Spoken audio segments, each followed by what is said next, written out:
جس طرح سے صدقہ جاریہ ہوتا ہے، یعنی وہ نیکی جس کا ثواب کرنے والے کو مسلسل مل رہا ہے، جیسے کنواں کھدوانا، مسجد میں کلام پاک رکھ دینا،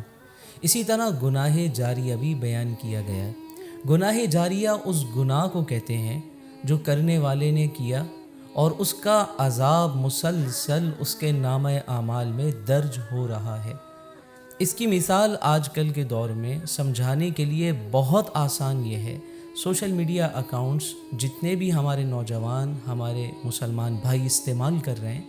ان تمام سوشل میڈیا اکاؤنٹس پہ جو کچھ ہم کر رہے ہیں، یا تو وہ خیر کا کام ہے یا وہ شر کا کام ہے۔ اور خیر کا کام کرنے میں بھی ہم سے غلطی یہ ہو جاتی ہے کہ ہم بعض مرتبہ قرآنی آیات اور احادیث اور صحابہ کے اقوال بغیر تحقیق کے آگے شیئر کر دیتے ہیں۔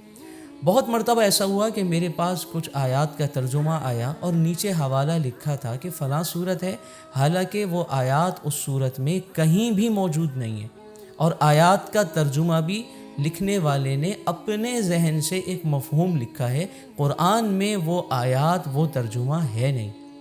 اور ہوتا یہ ہے کہ ہم وہ اسلام کی محبت میں، اسلام سے لگاؤ میں اور سچے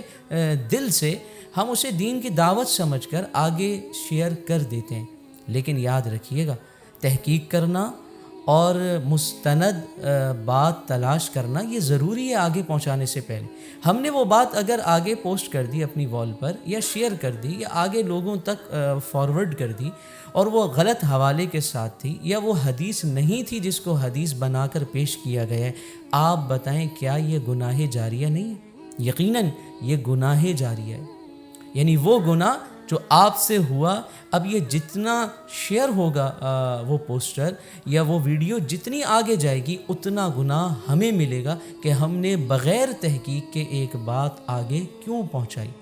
اسی طرح دنیاوی معاملات میں کوئی تصویر اپلوڈ کی نازیبا، کوئی ویڈیو اپلوڈ کر دی ایسی جو کہ کوئی گانے کی ہے یا فلم کی ہے یا کوئی ڈرامے کا کلپ ہے، یا آج کل نوجوان جو میمز بنا رہے ہیں دل آزاری کے لیے، یا اسی طرح پرینکس ہیں مختلف جو کہ شرعی حدود سے باہر ہیں اکثر، تو اس طرح کی کوئی ویڈیو ہم نے اپلوڈ کر دی اگر، اور وہ ویڈیو شیئر ہو رہی ہے اور ویوز بڑھتے جا رہے ہیں، ہم نے ایک مرتبہ یہ کام کیا، چند منٹ لگے، وہ ویڈیو اپلوڈ ہو گئی، ہم نے کیپشن ڈال دیا اور ہم بھول گئے، لیکن وہ ویڈیو جتنا شیئر ہوتی رہے گی اور جتنا لوگ اس کو دیکھیں گے اور جتنا آگے فارورڈ ہوتی رہے گی، اس سب کا گناہ اس شخص کے نامہ اعمال میں لکھا جائے گا جس نے وہ ویڈیو اپلوڈ کی ہے۔ اب سوچئے یہ کتنا بڑا گناہ جاریہ ہے، ہم نے ایک گناہ چند منٹ میں کیا اور وہ آگے آنے والی پوری زندگی میں ہمارے لیے وبال بن گیا، ہمارے لیے عذاب کا ذریعہ بن گیا، اور صرف زندگی نہیں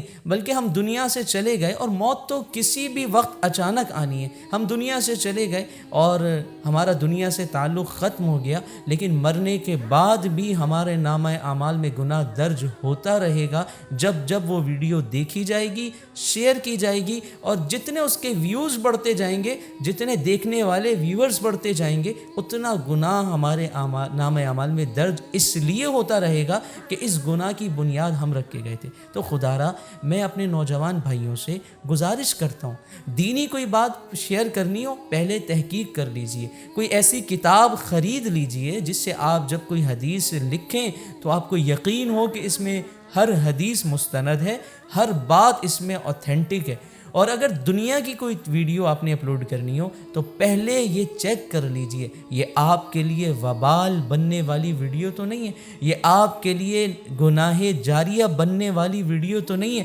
اگر ایسا ہے تو رک جائیے، اپنی آخرت خراب مت کیجیے، صدقہ جاریہ کریں، کنویں کھدوائیں، کلام پاک مساجد میں رکھوائیے، تفاسیر تقسیم کیجیے،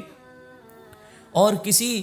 یتیم بچے کو علم دین حاصل کرنے میں مدد کر دیجیے، صدقہ جاریہ کریں، بڑھ چڑھ کے کریں، درخت لگا دیں، نہیں کر سکتے تو کم از کم گناہ جاریہ تو مت کریں، اپنی آخرت خراب تو مت کریں، اپنی قبر میں جانے کے لیے ایسے گناہ کر کے تو نہ جائیں کہ آپ چلے جائیں اور گناہ مسلسل آپ کے نامہ اعمال میں لکھے جاتے رہیں۔ کتنا محروم ہے وہ شخص جو خود تو دنیا سے چلا گیا لیکن اس کا گناہ زندہ ہے۔ اور کتنا خوش نصیب ہے وہ شخص جو دنیا سے چلا گیا اور اس کی نیکی دنیا اس کے چلے جانے کے بعد بھی زندہ ہے۔ اللہ رب العزت ہم سب کو گناہوں سے سچی توبہ نصیب فرمائے، اللہ گناہ جاریہ سے ہماری حفاظت فرمائے۔